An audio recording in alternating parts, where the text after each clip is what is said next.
Hello and welcome to CrossTalk, where all things are considered. I'm Peter Lavelle. With the liberation of Aleppo nearly complete, the Syrian proxy conflict enters a new stage. How are the political facts on the ground changing? Will Washington admit defeat and Russia be blamed? And what's next for Syria and its people?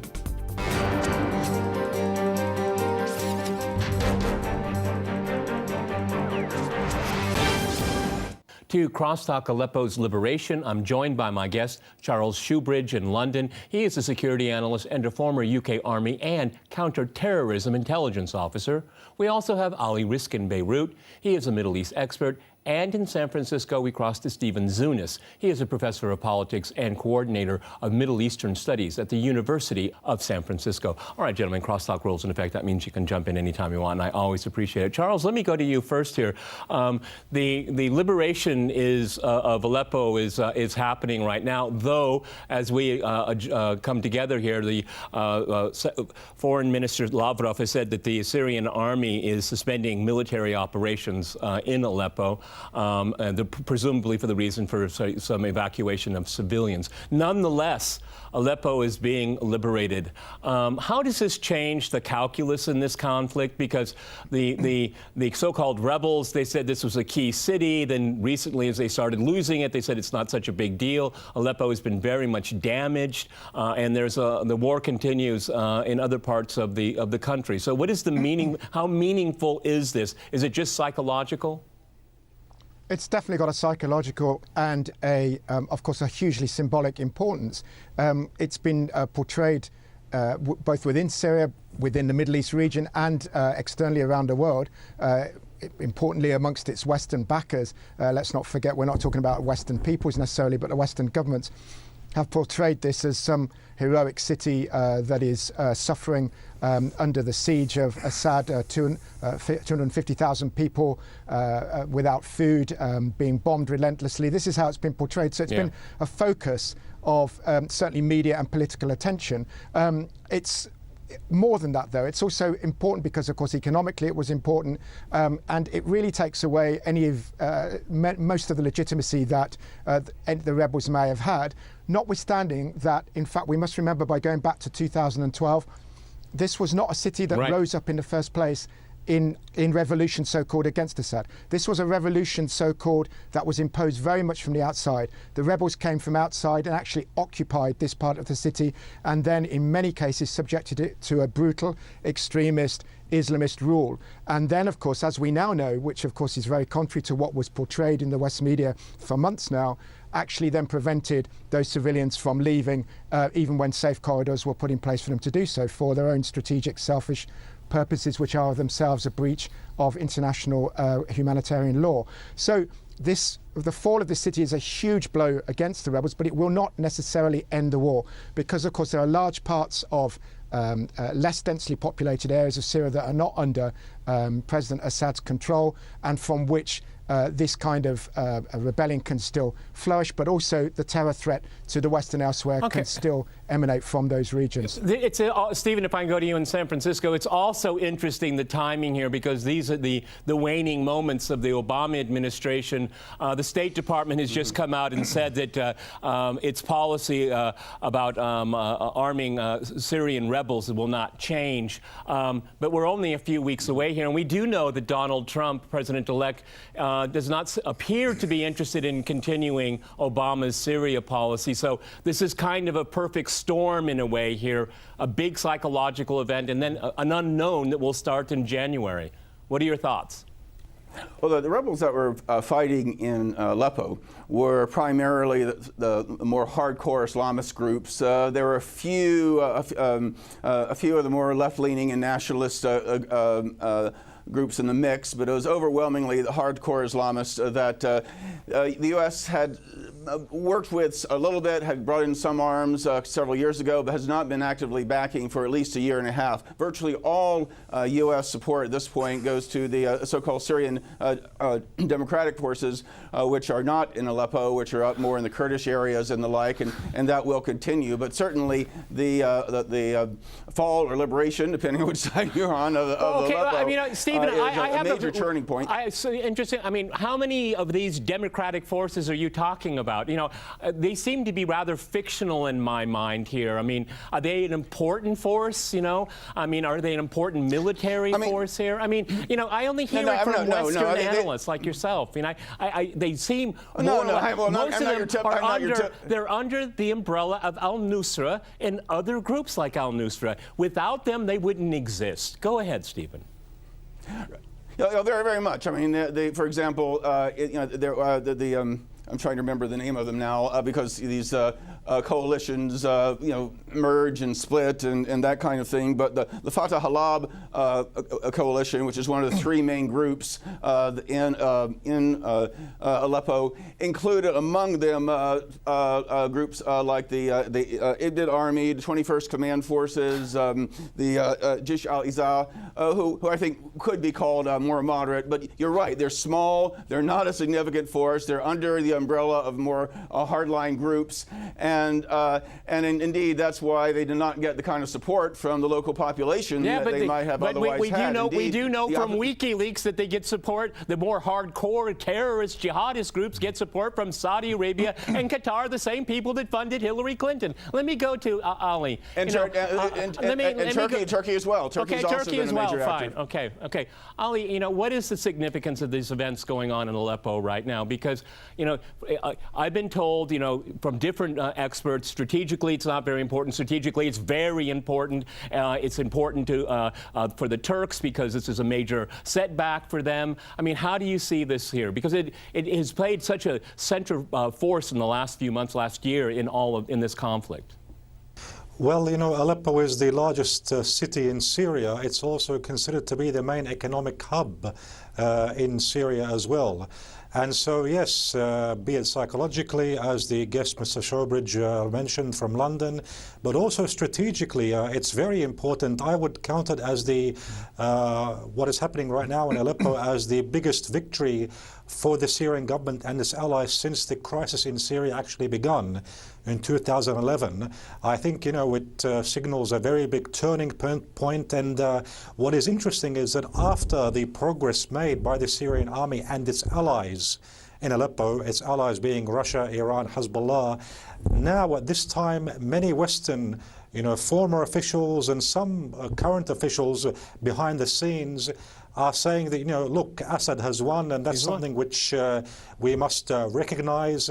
One, former U.S. ambassador to Croatia wrote in the New York Times, it's time to recognize Assad has won and let's work with the Russians.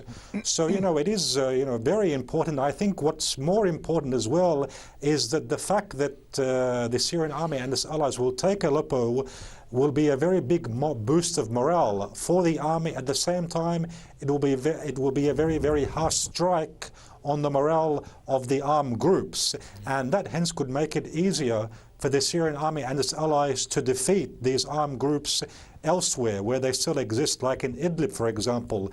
This would have a very, as I said, a huge psychological blow for these groups after what happened in Aleppo, and that could facilitate and make it more easier for the Syrian army to clear out those other areas in the Damascus countryside, maybe on some of the Deir ez-Zor, and also in Idlib, where you have many of those hardline factions. Charles, do you see that, again, in the waning days of the Obama administration, they're just going to double down and continue doing what they've been doing, supporting their quote-unquote rebels here? I mean, it hasn't worked. It's a complete, utter failure. But again, I just read the statement from the State Department. They're not going to change their policy whatsoever. I mean, this just belies any kind of logic here. The Russians have reached out many, many times to negotiate an end to this. And then the last time we had Ash Carter sabotage it. And there looks more and more like evidence that he actually did. Go ahead, Charles. Yes, you're right. I mean, what you're hinting at is something we've mentioned on this program before, and it's becoming, if not more evident, it's always been evident that US foreign policy, especially with regards to Syria and elsewhere, it's not a coherent beast.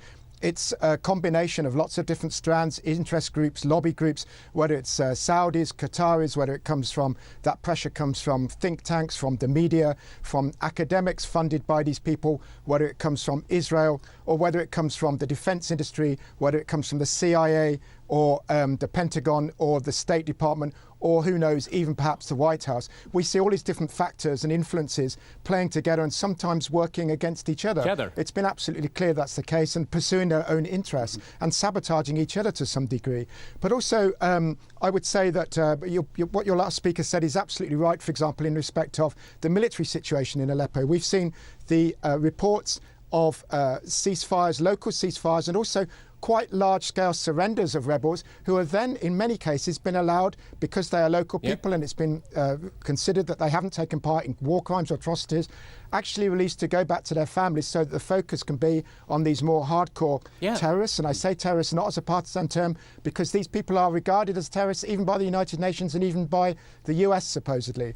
So the focus has been on those people, and that means that this strategy, these tactics, can be then spread around the rest of Syria to encourage other rebels, perhaps of a more moderate persuasion, of a more local persuasion, also to surrender, seeing that they are not being massacred as our media and as Saudi media and so on promise them. I would say one more quick thing, and that is that on the international stage, of course, this is just what's happening in Aleppo is just one factor of the wind that is turning against the rebels and their supporters. If we look at the election of Trump, we look at the impending election in France, all of these suggest that countries like Britain, that have so supported in the West these rebels for their own geopolitical interests, are going to be increasingly isolated in the months ahead. Okay, gentlemen, I'm going to jump in here, gentlemen. We're going to go to a short break, and after that short break, we'll continue our discussion on Aleppo. Stay with our team.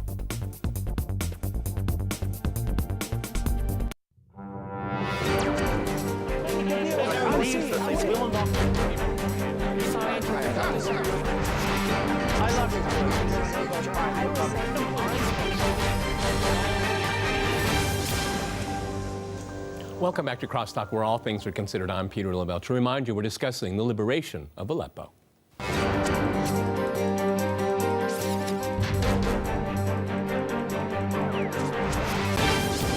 Stephen, if I go to you, given the events that are going on in Aleppo, don't you think that at one point in the recent past, the U.S. should have just finally given up on its hope of overthrowing, the illegal overthrowing of the government in Damascus, the Assad must go meme? Because it seems, that, so much more could have been done. They watched the rise of ISIS, they watched the rise of these groups, but they're all focused on the wrong target. I know you don't like Assad, okay, fine, all right, but that should be something maybe the Syrian people should decide and not the American president. I definitely agree. Go ahead. Yeah, I certainly agree with that. But the thing is that the United States has pretty much given up on overthrowing Assad for some time. Virtually all the aid that's been going to rebel groups in recent years has been focused on fighting ISIS. In fact, a stipulation for the aid was to target ISIS. So, the United, of course, ISIS, of course, is a fact a creation of the U.S. because of the invasion of Iraq, and they're imposing their rule.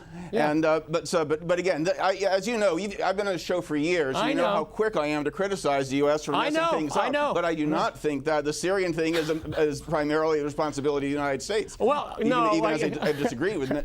Okay, well, I think the United States is culpable to a great, great degree. Okay, I mean, Stephen, when the illegal bombing of Syria, bombing their infrastructure and missing ISIS, and then Ash Carter attacks a Syrian army. It really is hard to stomach. It's really hard to believe. Really hard to believe. That's awful. That's awful. No question about it. And then it was predicted something like this would happen. Something did like this happen. And then they're still going after Assad. I mean, one of the most infantile, futile policies. I thought the Iraq War was stupid. I mean, this tops it. It really does. It never should have happened like this. It should have never been internationalized the way it is. And it never would have happened. And the Americans watched Saudi Arabia, Qatar, Turkey do all their little dirty tricks, including Israel, and they just watched, okay? The superpower of the world. I think your narrative is hard to believe. I'm sorry. Okay, the primary intervention was of Qatar, Saudi Arabia, and Turkey. The United States has actually been a minor actor in this. But remember, the Syrian government is internationalized it too, relying on Russian bombing, Shiite militias from both Lebanon and Iraq. Self-defense. They have a right, and they have a right to self-defense. They have a right to self-defense, like any other sovereign country does. It is not Every sovereign country has the right to protect its sovereignty. It does. It just simply does. Yeah, It simply does. All right, yeah, of course they do. And Israel has a right of self-defense too, but they don't have a right to bomb urban areas in Gaza. That's right. There's been no existential there's never been an existential threat to Israel since 1973. That's ridiculous here. Let me go to Ali here. You know, we have Trump coming in. I'm not saying, I know that. Okay, I know that Israel. Okay. I No know that. existential. I'm not defending Israel's actions. I'm just saying that the excuses that people use for the bombing of civilian areas in Aleppo are just like the excuses used to bomb Gaza. And they're just as wrong. We have a new president coming in. We have maybe all of us, to one degree or another, can agree a page has been turned in this awful conflict here. Is this an opening for Donald Trump? Because he says that he's not. He said just a few days ago, we're not. I'm paraphrasing. The United States is not going to be in the business of forced regime change. Okay, he said that at a major rally. I mean, is this an opening for him, for the United States to sit down in good faith for a change with the Russians and other players and end this conflict? You have to turn off the money and turn off the arms. Game over. Go ahead, Ollie.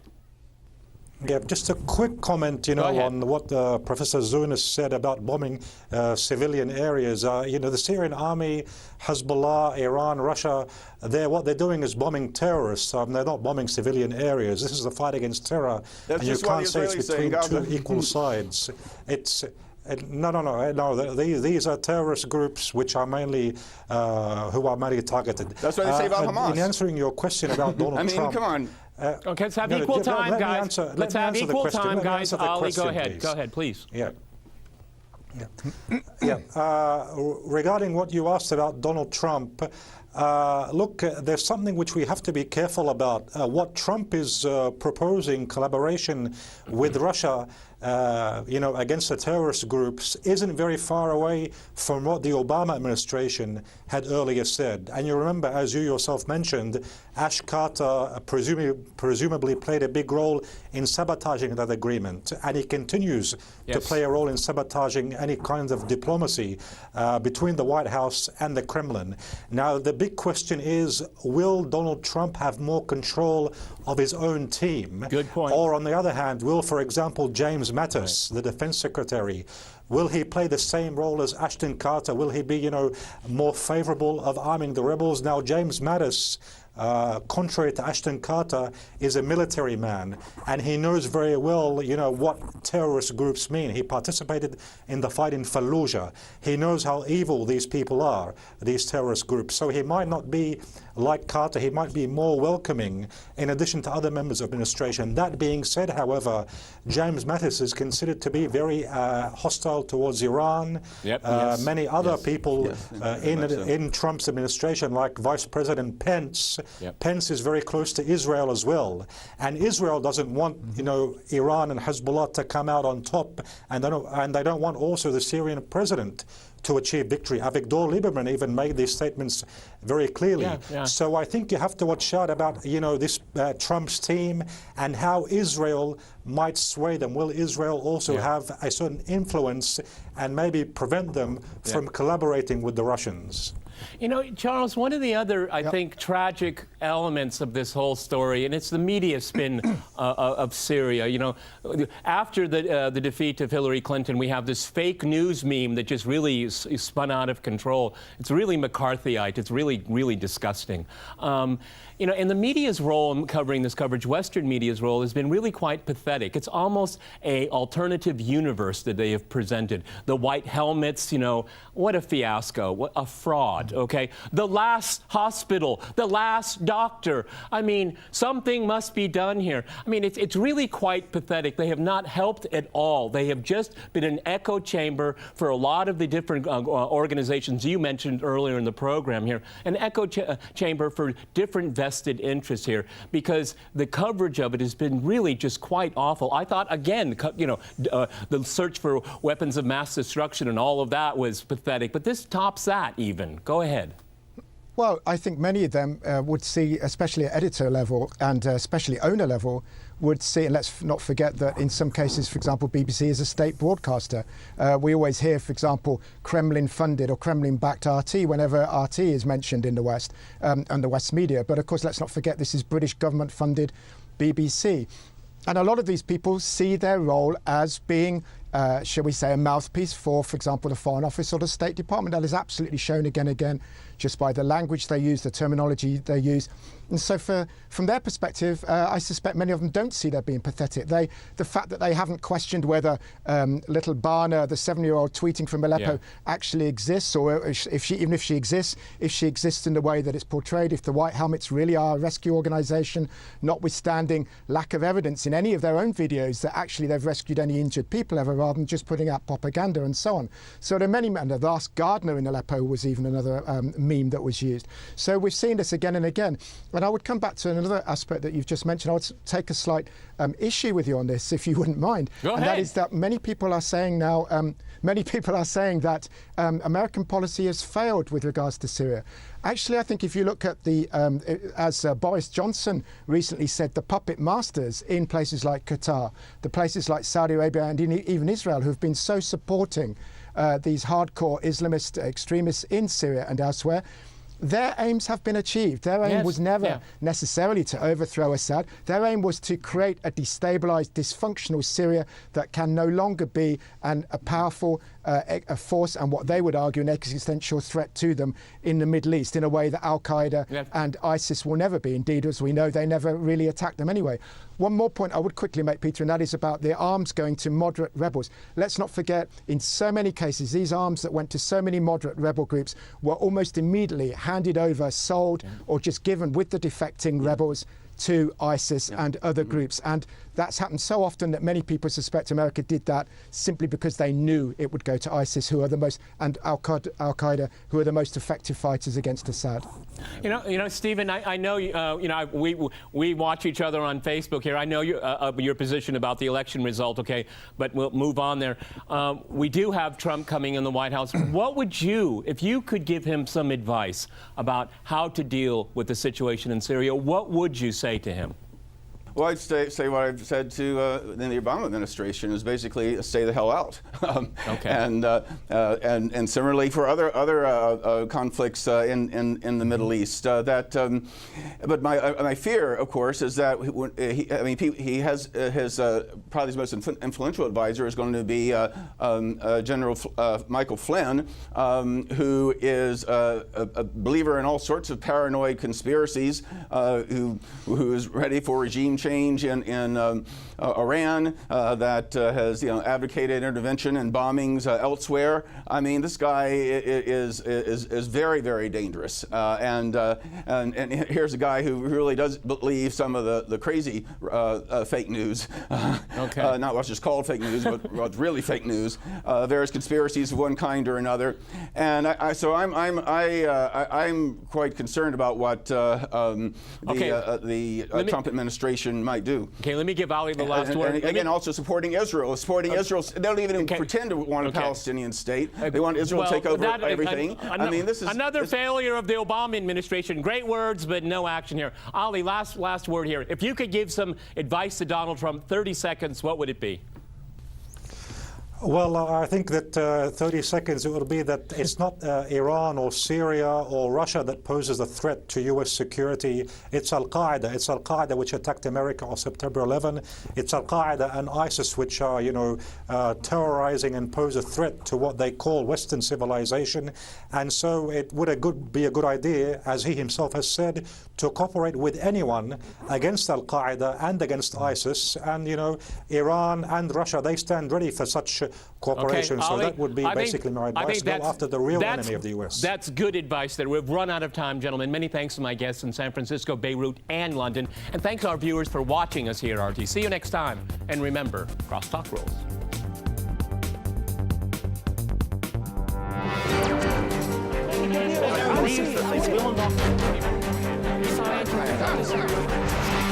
I love it.